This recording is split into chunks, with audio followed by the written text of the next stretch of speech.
DYSP Anupama Shenoy ರಾಜೀನಾಮೆ ವಿಚಾರಕ್ಕೆ ಸಂಬಂಧಪಟ್ಟ ಹಾಗೆ ಪೊಲೀಸ್ ಭದ್ರತೆಯಲ್ಲಿ ಮನೆಯಿಂದ ಅನುಪಮಾ ಶೆಣೈ ಹೊರಗೆ ಬಂದಿದ್ದಾರೆ. ಆದರೆ ಫೇಸ್ಬುಕ್ ಅಕೌಂಟ್ ನನ್ನದಲ್ಲ ಅನ್ನುವ ಒಂದು ಮಾತನ್ನ ಈಗ ಅನುಪಮಾ ಶೆಣೈ ಹೇಳಿದ್ದಾರೆ. ಮೊನ್ನೆಯಿಂದ ಫೇಸ್ಬುಕ್ ಅಕೌಂಟ್ ಅಲ್ಲಿ ಸಾಕಷ್ಟು ಸ್ಟೇಟಸ್ಗಳು ಪೋಸ್ಟ್ ಆಗ್ತಾ ಇದ್ವು. ಆದರೆ ಈಗ ಈ ಒಂದು ಫೇಸ್ಬುಕ್ ಅಕೌಂಟ್ ನನ್ನದಲ್ಲ, ನಾನು ಯಾವುದೇ ಫೇಸ್ಬುಕ್ ಸ್ಟೇಟಸ್ ಅನ್ನ ಅಪ್ಡೇಟ್ ಮಾಡಿಲ್ಲ ಅನ್ನುವ ಒಂದು ಮಾತನ್ನ ಕೂಡ ಅನುಪಮಾ ಶೆಣೈ ಹೇಳಿದ್ದಾರೆ. ಹಾಗಾಗಿ ನನಗಾದ ಅನ್ಯಾಯಕ್ಕೆ ನಾನು ಕಾನೂನು ಮುಖಾಂತರ ಹೋರಾಟವನ್ನ ಮಾಡ್ತೇನೆ ಅಂತ ಹೇಳಿ ಖಾಸಗಿ ವಾಹನದಲ್ಲಿ ಅನುಪಮಾ ಶೆಣೈ ಹೊರಟು ಹೋಗಿದ್ದಾರೆ. ನನ್ನ ರಾಜೀನಾಮೆಗೆ ನಾನು ಬದ್ಧನಾಗಿರ್ತೇನೆ ಅಂತ ಹೇಳಿ ಬಳ್ಳಾರಿಯ ಕೂಡ್ಲಿಗಿಯಲ್ಲಿ ಅನುಪಮಾ ಶೆಣೈ ಹೇಳಿಕೆಯನ್ನ ಕೊಟ್ಟಿದ್ದಾರೆ. ಬೆಳಗ್ಗೆಯಿಂದ ವಸತಿ ಗೃಹದಲ್ಲೇ ಅನುಪಮಾ ಶೆಣೈ ಇದ್ರು. ಕೂಡ್ಲಿಗಿಯ ವಸತಿ ಗೃಹದಿಂದ ಅನುಪಮಾ ಶೆಣೈ ಈಗಾಗಲೇ ಹೊರಗೆ ಬಂದಿದ್ದಾರೆ. ಆದ್ರೆ ಅವರು SP ಕಚೇರಿಗೆ ಹೋಗಿ SP ಅವರನ್ನ ಭೇಟಿ ಆಗ್ತಾರೆ ಅಂತಾನೆ ಹೇಳಲಾಗ್ತಿತ್ತು. ಆದ್ರೆ ಅವೆಲ್ಲವೂ ಕೂಡ ಚೇಂಜ್ ಆಗಿರುವಂತದ್ದು. ಅದರಲ್ಲೂ ಕೂಡ ಈಗ ಉಲ್ಟಾ ಹೊಡೆದಿದ್ದಾರೆ.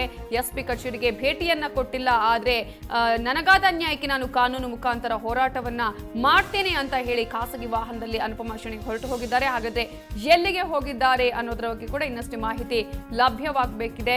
ಖಾಸಗಿ ವಾಹನದಲ್ಲಿ ಅನುಪಮಾ ಶೆಣೈ ಹೊರಟು ಹೋಗಿದ್ದಾರೆ.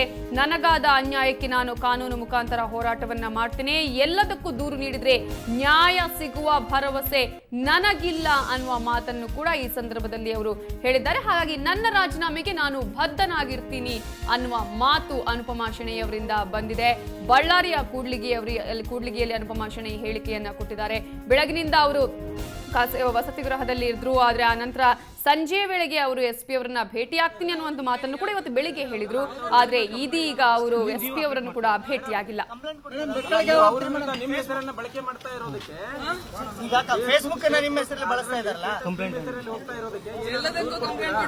ನಮ್ಮ ಇಲಾಖೆಯಲ್ಲಿ ನ್ಯಾಯ ಸಿಗ್ತದೆ ಅಂತ ನಿಮ್ಗೆ ಅನಿಸ್ತಾ ಇದೆಯಾ?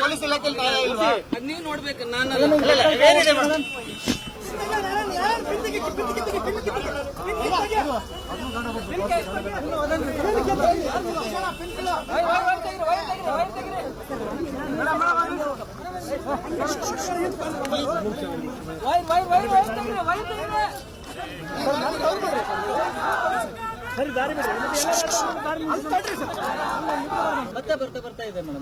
ಅವ್ರನ್ನ ಕೇಳಿ ಯಾರು ಬರ್ತಾ ಇದಾರೆ ನೀವು ಅಪ್ಡೇಟ್ ಮಾಡ್ತಾ ಇಲ್ಲ. ಕಂಪ್ಲೇಂಟ್ ಕೊಡಿ.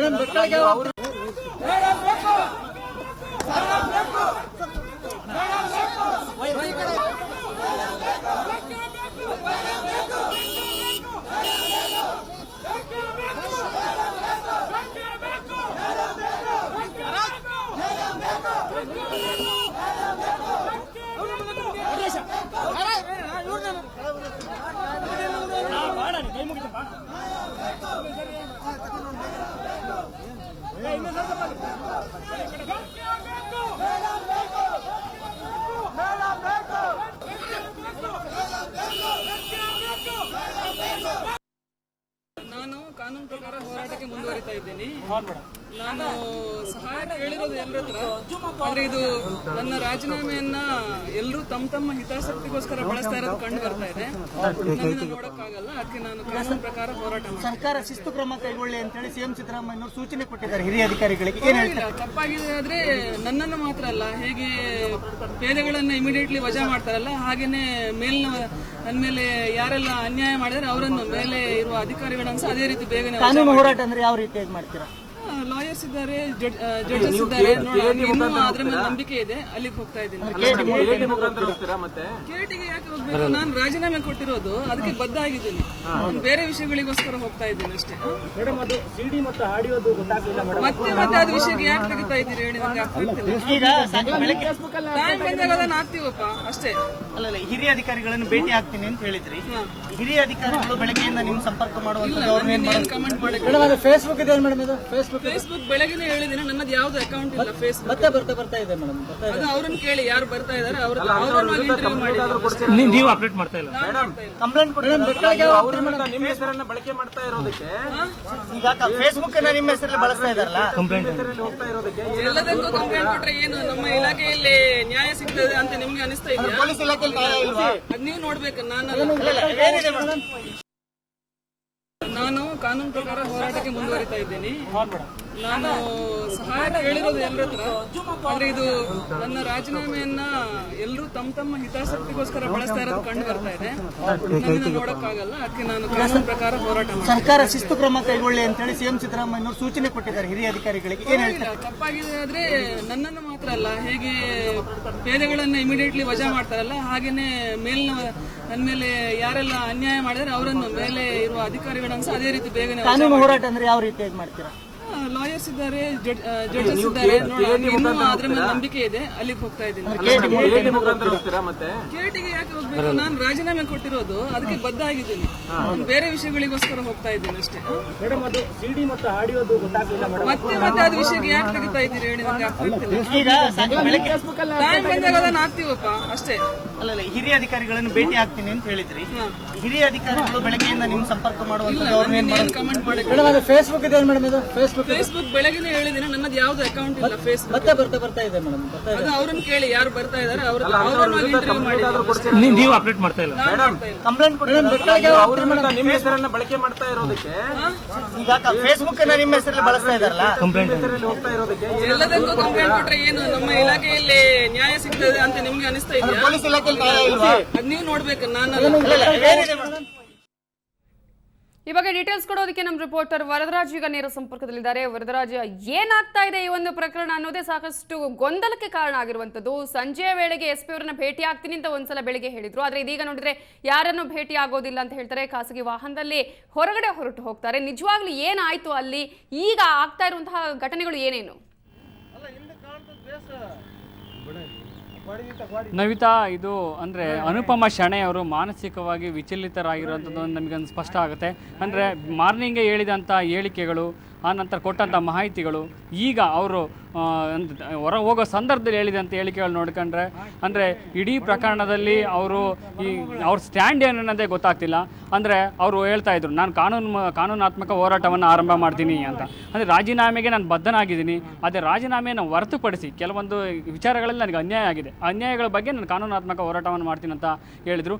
ಇನ್ನೊಂದು ಕಡೆ ಅಂದರೆ ನೀವು ಇದ್ರ ಬಗ್ಗೆ ದೂರನ್ನು ಕೊಡ್ತೀರಾ ಅಂತ ಕೇಳಿದ್ಕೆ ಅಂದರೆ ಪೊಲೀಸರಲ್ಲಿ ನನಗೆ ನಂಬಿಕೆ ಇಲ್ಲ. ಪೊಲೀಸ್ ಸ್ಟೇಷನ್ನಲ್ಲಿ ನಮಗೆ ಎಲ್ಲ ಪ್ರಕರಣಗಳಿಗೂ ಸಹ ನ್ಯಾಯ ಸಿಗುತ್ತೆ ಅನ್ನೋ ಭರವಸೆ ಇಲ್ಲ. ಹಾಗಾಗಿ ನಾನು ದೂರನ್ನು ಕೊಡೋದಿಲ್ಲ ಅಂದ್ಬಿಟ್ಟು ಒಂದು ಕಡೆ ಹೇಳ್ತಾರೆ. ಅಂದರೆ ಅವರು ಮತ್ತೆ ಅದಾದ ನಂತರ ಫೇಸ್ಬುಕ್ ಅಕೌಂಟ್ ಬಗ್ಗೆ ಅಂದರೆ ಬಲ್ಲಮಲ್ಲಗಳ ಪ್ರಕಾರ ಅವಳು ಅಯ್ಯಮ್ಮ ಫೇಸ್ಬುಕ್ ಅಕೌಂಟ್ ನನ್ನದೇ ಅಂದ್ಬಿಟ್ಟು ಹೇಳಿದರು. ಆದರೆ ಈಗ ಕಡೆ ಕ್ಷಣದಲ್ಲಿ ಯಾರ ಅಕೌಂಟು ನಾನು ಆ ರೀತಿ ಹೇಳಿಲ್ಲ.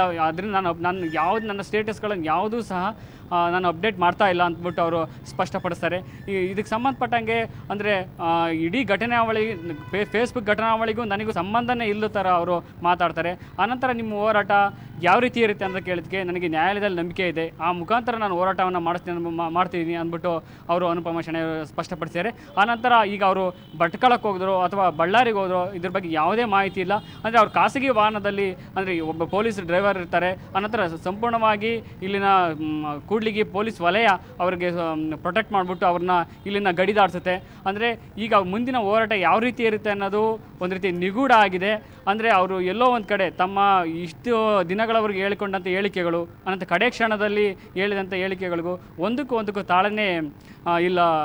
ವರದರಾಜು, ಈಗ ಅವರ ಆಗ್ಲೇ ಹೇಳ್ತಾ ಇದ್ದ ಹಾಗೆ ನನ್ನ ರಾಜೀನಾಮೆಯನ್ನ ಅವರವರ ಹಿತಾಸಕ್ತಿಗೆ ತಕ್ಕ ಹಾಗೆ ಬಳಸಿಕೊಳ್ತಾ ಇದ್ದಾರೆ ಅನ್ನೋ ಒಂದು ಮಾತನ್ನು ಹೇಳಿದ್ರು. ಯಾರು ಅವರ ಹಿತಾಸಕ್ತಿಗೆ ಅವರ ರಾಜೀನಾಮೆಯನ್ನ ಬಳಸಿಕೊಳ್ತಾ ಇರುವಂತದ್ದು, ಅದರ ಜೊತೆಗೆ ಫೇಸ್ಬುಕ್ ಅಕೌಂಟ್ ನನ್ನದಲ್ಲ ಅಂತ ಹೇಳ್ತಾರೆ. ಹಾಗಾದ್ರೆ ಅದರ ವಿರುದ್ಧ ಏನಾದ್ರು ಕಂಪ್ಲೇಂಟ್ ಮಾಡ್ತಾರಾ ಹೇಗೆ ಅಂತ?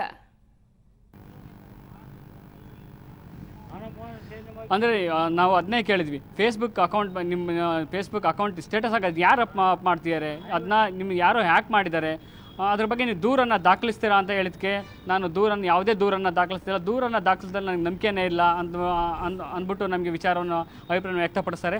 ಆನಂತರ ಅಂದರೆ ನಿಮ್ಮ ಮೇಲೆ ಈ ಇಡೀ ಘಟನಾವಳಿ 4 ದಿನದ ಘಟನಾವಳಿಗಳು ನೋಡ್ಕೊಂಡ್ರೆ ನಿಮ್ಮ ಮೇಲೆ CM ಅವರು ಕ್ರಮವನ್ನು ಜರುಗಿಸೋದಕ್ಕೆ ಪೊಲೀಸ್ ಅಧಿಕಾರಿಗಳಿಗೆ ಸೂಚನೆ ಮಾಡಿದಂತೆ ನಾನು ಸಹ ಅಂದರೆ ಇದರಲ್ಲಿ ಕಾನೂನು ಮುಂದೆ ಯಾರೂ ಸಹ ದೊಡ್ಡವರಲ್ಲ. ಅಂದರೆ ಪೊಲೀಸ್ ಪೇದೆಗಳ ಮೇಲೆ ಯಾವ ರೀತಿ ಕ್ರಮವನ್ನು ತೆಗೆದುಕೊಂತಾರೋ ನನ್ನ ಮೇಲೂ ತಗೊಳ್ಳಿ, ಅದರಲ್ಲಿ ನಂದೇನು ಅಭ್ಯಂತರ ಇಲ್ಲ ಅಂದ್ಬಿಟ್ಟು ಅವರು ಸ್ಪಷ್ಟಪಡಿಸ್ತಾರೆ. ವ್ಯಕ್ತಪಡಿಸ್ತಾರೆ. ಅಂದರೆ ಇಡೀ ಅವರ ಘಟನಾವಳಿಗಳು ಅಂದರೆ ಇಡೀ ಫೇಸ್ಬುಕ್ ಆಗ್ಬೋದು, ರಾಜೀನಾಮೆ ಪ್ರಕರಣ ಆಗ್ಬೋದು, ಈ ಮತ್ತು ಇಲ್ಲಿನ ಸ್ಥಳೀಯ ಉಸ್ತುವಾರಿ ಸಚಿವರಿಗೆ ಸಂಬಂಧಪಟ್ಟಂಗೆ ಯಾವುದೇ ಪ್ರತಿಕ್ರಿಯೆ ನೀಡಲಿಲ್ಲ. ನಾವು ಕೇಳಿದ್ವಿ, CD ಮತ್ತು ಆಡಿಯೋ ಬಿಡುಗಡೆ ಮಾಡ್ತೀರಾ, ಪರಮೇಶ್ವರ್ ಪ್ರೇಮ ಪ್ರಸಂಗ, ಈ ರೀತಿ ಎಲ್ಲ ನೀವು ಎಲ್ಲ ಹೇಳಿಕೆಗಳನ್ನು ನಿಮ್ಮ ಫೇಸ್ಬುಕ್ ನಿಮ್ಮ ಹೆಸರಲ್ಲಿ ಫೇಸ್ಬುಕ್ ಸ್ಟೇಟಸಲ್ಲಿ ಇದಾಗಿತ್ತು ಅಂತ ಕೇಳಿದಾಗ ಅವರು ಹೇಳಿದರು, ಅಂದರೆ ಅದ್ರ ಬಗ್ಗೆ CD ಮತ್ತು ಆಡಿಯೋ ಬಗ್ಗೆ ಕೇಳಿದ ತಕ್ಷಣವೇ ಅವರು ಒಂದು ರೀತಿ ನೀವು ಅದನ್ಯಾಕೆ ಬಿಟ್ಟಿಲ್ಲ ಇನ್ನು ಅಂದ್ಬಿಟ್ಟು ನಮಗೆ ಮರು ಪ್ರಶ್ನೆಯನ್ನು ಹಾಕ್ತಾರೆ.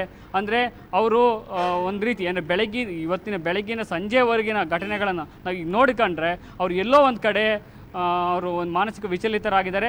ಎಲ್ಲೋ ಯಾವುದೋ ಅಧಿಕಾರಿಗಳ ಪ್ರಭಾವಕ್ಕೆ ಮಣಿದ್ಬಿಟ್ಟು ಅವರು ತಮ್ಮ ಈ ಹೋರಾಟದಿಂದ ಹಿಂದೆ ಸರಿಯುತ್ತಾರೋ ಅನ್ನೋ ಅನುಮಾನ ಕಾಡ್ತಾ ಇದೆ. Yes, thank you Varadaraju ಡೀಟೇಲ್ಸ್ಗೆ.